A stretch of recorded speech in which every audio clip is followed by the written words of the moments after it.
धन्यवाद सभापति महोदय। हम ही को कातिल कहेगी दुनिया, हमारा ही कत्लेआम होगा। हम ही कुएं खोदते फिरेंगे, हम ही पे पानी हराम होगा। सभापति महोदय, सन 1947 में दिल्ली की जामा मस्जिद की तारीखी सीढ़ियों पर खड़े होकर के भारत रत्न मौलाना अबुल कलाम आजाद साहब ने कहा था कि मुसलमानों कहां जा रहे हो, यह है तुम्हारा मुल्क, यहां तुम्हारे आबाओ अजदाद की कब्रें हैं। उस वक्त मौलाना आजाद की ये सदाएं सुन करके लोगों ने अपने सरों की गठरियां उतार करके रख दी थी।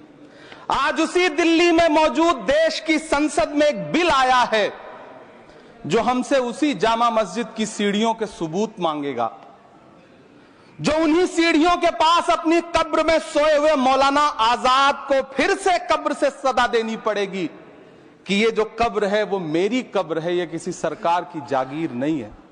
सभापति महोदय, मैं जहां खड़ा हूं इसी संसद भवन के सामने सड़क के उस पार अपनी कब्र में सोए हुए भारत के पूर्व राष्ट्रपति फखरुद्दीन अली अहमद की कब्र है। शायद अब उस कब्र से भी सदाएं आए कि ये कब्र मेरी कब्र है, ये सरकार की जागीर नहीं है।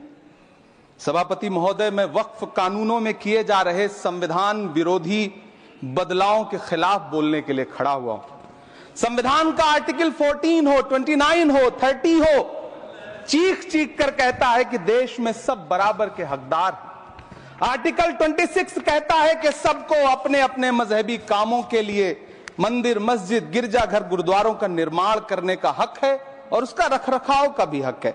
लेकिन डॉक्टर बाबा साहब अंबेडकर के संविधान को हर दिन कुचलने वाली ये सरकार देश के मुसलमानों से नफरत में इतनी अंधी हो गई है कि खुलेआम देश की संसद में देश सरकार के माइनॉरिटी मिनिस्टर साहब और होम मिनिस्टर साहब झूठ बोलते हैं और देश को गुमराह करते हैं। झूठ शब्द असत्य बोलते हैं। सरकार ने इस बिल का नाम उम्मीद रखा है।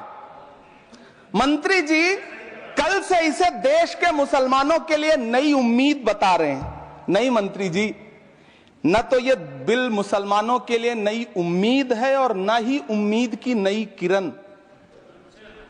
सभापति महोदय, भाजपा ने पूरे देश में वक्फ के नाम पर कई सारे झूठ फैलाए हैं।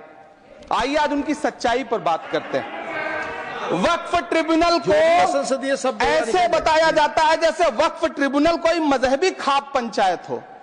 सभापति महोदय, जबकि सच्चाई यह है कि वक्फ ट्रिब्यूनल भी तो सरकारी न्यायिक विभाग है जिसमें सरकार द्वारा नियुक्त जज होते हैं, जिसमें प्रशासनिक अधिकारी होते हैं, कहीं ऊपर से थोड़ी आ गए। सभापति महोदय, देश के गृह मंत्री जी ने इसी सदन में कहा कि वक्फ ट्रिब्यूनल के फैसले के खिलाफ कोई कोर्ट नहीं जा सकता, जबकि सच यह है कि वक्फ एक्ट 1995 की धारा 83(9) के तहत हाई कोर्ट वक्फ ट्रिब्यूनल के फैसले की न सिर्फ समीक्षा कर सकता है बल्कि उसे बदल भी सकता है। सच तो यह है कि वक्फ बोर्ड खुद अपनी जमीनों के लिए कई सारी कोर्ट में मुकदमे लड़ रहा है।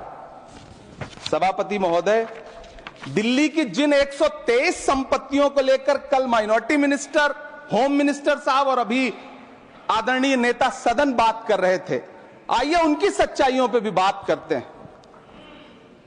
1911 में जब अंग्रेजी हुकूमत ने कोलकाता के बजाय दिल्ली को राजधानी बनाने का फैसला किया तो रायसीना हिल्स के चारों तरफ जो मुसलमानों की ढेर सारी जमीनें थी उनको एक्वायर किया गया और लुटियन को इसकी तामीर की जिम्मेदारी सौंपी गई। सेंट्रल विस्टा की तरह लुटियन जोन का मेगा प्लान तैयार हुआ, लेकिन उस वक्त के मुसलमानों ने उस वक्त की अंग्रेजी हुकूमत से अपनी इबादत गाहों को बचाने के लिए लड़ाई लड़ी। मामला ब्रिटिश गवर्नमेंट तक पहुंचा।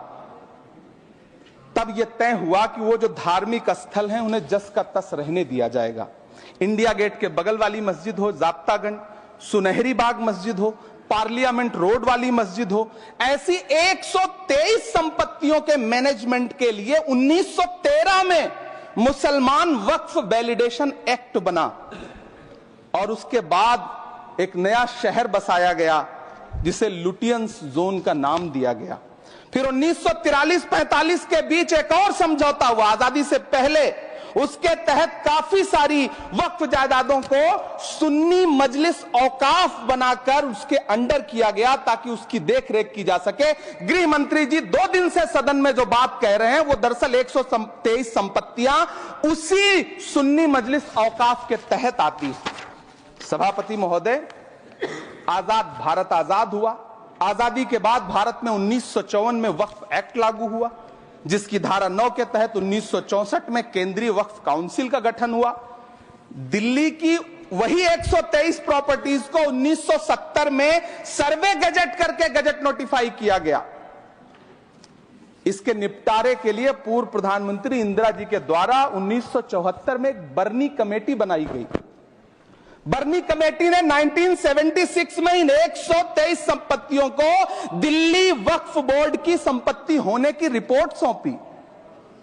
उस रिपोर्ट के आधार पर 1984 में कांग्रेस सरकार ने उन 123 प्रॉपर्टीज को दिल्ली वक्फ बोर्ड को सौंपने का फैसला किया, जिसके खिलाफ विश्व हिंदू परिषद कोर्ट गई। मामला 2011 तक पेंडिंग रहा। फिर 2011 में कोर्ट ने सरकार को आदेशित किया कि इसका निपटारा करो। तब 2013 में तत्कालीन यूपीए सरकार ने दिल्ली की उन्हीं 123 जायदादों को बर्नी कमेटी की सिफारिशों के मुताबिक वक्फ बोर्ड के हवाले किया। यही वो प्रॉपर्टीज हैं जिनके नाम से गृह मंत्री जी कल से कांग्रेस को कोस रहे हैं। फिर आई 2014 में भाजपा की सरकार, जो तब से इन जमीनों को हड़पने की साजिश कर रही है। जिस बिल को मुसलमानों के हुकूक की हिफाजत करने वाला बिल बताया जा रहा है, उसी को पेश करने के लिए और उस पर बात करने के लिए लोकसभा में भाजपा सरकार के पास एक भी मुस्लिम सांसद नहीं है। जिस वक्त, मैं लोकसभा कह रहा हूं, सुना करिए, जिस वक्फ बिल को मुस्लिम महिलाओं को हक दिलाने वाला बताया जा रहा है, उसे संसद में पेश करने वाली पार्टी के पास न तो राज्यसभा में, न लोकसभा में, न देश की किसी विधानसभा में एक भी मुस्लिम महिला सदस्य नहीं। कल किरण रिजिजू जी कह रहे थे कि रेलवे की जमीनें देश की जमीनें हैं, डिफेंस की जमीनें देश की जमीनें हैं। हां मंत्री जी, हैं, बिल्कुल हैं। ये जो वक्फ की जमीनें हैं, ये हमारे पुरखों ने धार्मिक कामों के लिए डोनेट किया है। तो हम भी तो इसी देश के नागरिक हैं, हम भी तो इसी देश के बेटे हैं। तो वक्फ की जमीनें भी तो इसी देश की जमीनें हैं, उनको पराया क्यों बोलते हैं आप? सभापति महोदय, अशफाकुल्लाह खान जब फैजाबाद की जेल में फांसी के फंदे पर झूल रहे थे तो इसी देश की जमीन के लिए झूल रहे थे ना।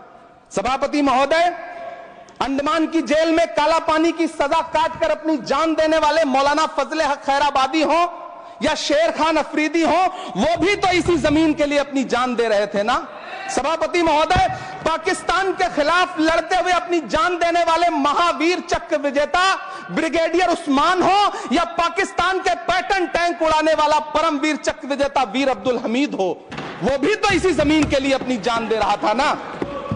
और मंत्री जी, मैं इस सदन में अलग ऐलान ये कहता हूं कि जब भी इस देश की जमीन को लहू की जरूरत होगी, आपसे 2 कदम आगे इमरान खड़ा मिलेगा, ये मैं आपसे यकीन दिलाते हुए कह रहा हूं। सभापति महोदय, मैं सरकार से कहना चाहता हूं, हमसे हमारी इबादत गाहें तो मत छीनिए ना, हमारे घरों पे बुलडोजर तो मत चलाइए ना, हमारी कब्रों में तो हमें सुकून से सोने दीजिए ना।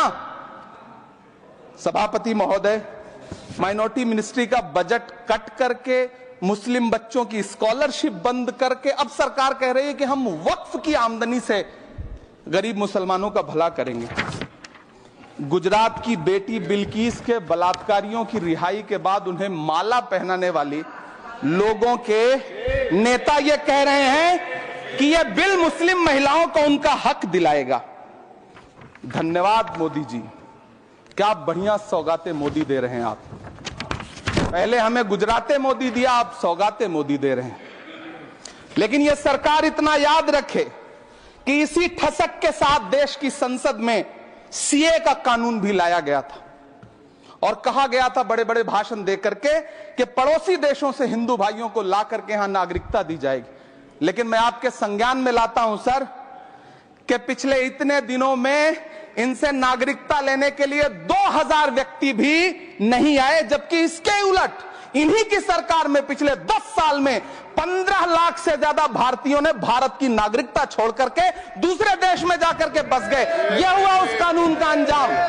सभापति महोदय, इसी तरह की जिद के साथ किसानों के खिलाफ भी कानून लाए गए थे। जिस तरह आज वक्फ के फायदे गिनाए जा रहे हैं, उसी तरह से किसानों को भी कृषि कानूनों के फायदे गिनाए गए थे। लेकिन अंजाम क्या हुआ? 700 किसानों की शहादत लेने के बाद सरकार को अन्नदाता किसानों के सामने घुटने टेकने पड़े और कृषि कानून वापस लेने पड़े। जिल्ले इलाही, जमहूरियत जो है वो नफरत और ठसक से नहीं चलती है, अकड़ से नहीं चलती है। उसमें सबकी हिस्सेदारी जरूरी है। कल देश के माइनॉरिटी मिनिस्टर ने लोकसभा में खड़े होकर एक शेर सुनाया था कि मुझसे कोई बदगुमान न हो, तो मैं उन्हें एक शेर सुनाना चाहता हूं कि मैं आज जद पे हूं तो इतना खुशगुमान न हो, मैं आज जद पे हूं तो इतना खुशगुमान न हो, चराग सबके बुझेंगे हवा किसी की नहीं। नीतीश कुमार जी हो, चंद्रबाबू नायडू जी हो, चिराग पासवान जी हो, जयंत चौधरी जी हो, देवे गौड़ा जी हो, जीतन राम मांझी जी हो, सबको समझना पड़ेगा कि जब जंगल में आग लगती है तो न वो बरगद बचते हैं जो हवा को आंधी में तब्दील करते हैं, न वो बांस बचते हैं जो आपसी रगड़ से चिंगारी पैदा करते हैं। सभापति महोदय, जब देश को मनमोहन सिंह साहब जैसा काबिल प्रधानमंत्री मिलता है तो देश को आरटीआई जैसा एक्ट मिलता है, सेज जैसा एक्ट मिलता है, मनरेगा जैसा एक्ट मिलता है, लिबरलाइजेशन मिलता है, राइट टू एजुकेशन मिलता है, नेशनल फूड सिक्योरिटी एक्ट मिलता है। लेकिन जब देश को सौगातें मोदी मिलती है तो क्या मिलता है? सीए मिलता है, फॉर्म्स लॉ मिलता है, आर्टिकल 370 मिलता है, इलेक्टोरल बॉन्ड जैसा एक्ट मिलता है और वक्फ अमेंडमेंट एक्ट जैसे बिल देश को मिलते हैं। मुझे तो अपने हमवतन भाइयों से पूछना है कि आपको अपने बच्चों की तरक्की, खुशहाली और नौकरी की दरकार है या फिर मुसलमानों की दान की गई जमीनों को लूटकर धन्ना सेठों को देने की साजिश करने वाले कानून की? सभापति महोदय, यह सरकार रात के 3 बजे तक पूरे देश को जगा करके संसद में अपने ही नागरिकों को नीचा दिखाने के लिए वक्फ बिल ला रही थी, तो उधर रात के 1:30 बजे अमेरिका हम पर 26% टैरिफ लगा रहा था। सरकार की प्राथमिकताएं देश को पता।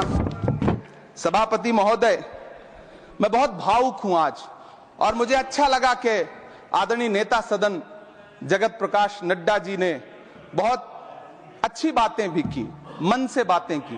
क्योंकि उनके नाम में प्रकाश जुड़ा है तो मैं उनमें हमेशा एक रोशनी की किरण देखता हूं।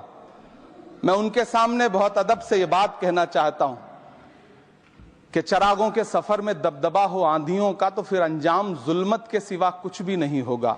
यह दुनिया नफरतों के आखिरी स्टेज पर है, इलाज इसका मोहब्बत के सिवा कुछ भी नहीं होगा। मैं भावुक हूं, मेरी पलकें गीली हैं।